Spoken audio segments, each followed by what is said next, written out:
2014, Paper 1, Question 14. We'll go to a calculator page and we'll type in the two vectors that are given to us. Now the vector u is actually a function of k, so if we put brackets in k like that and define it as a function, I'll press Control Template and then the template button and then choose the vector template. I can type in 1 and then k, and to get the third row of this vector we press the carriage return button, so the bottom right hand corner of the keypad just to the right of the letter u, and we'll press k again. So there's my function of k, and we'll do the same thing for vector v. It might be just as good to go back in, press enter and then just go and edit this.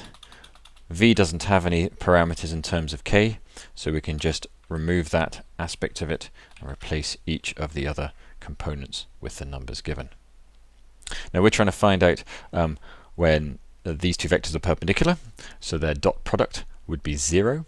And so if I just go to menu, we do to matrix and vector, and if we go all the way down to the vector options at the bottom and do dot product, if I do the dot product to these vectors, now if I press var, it'll pull up the function u, which is in terms of parameter k.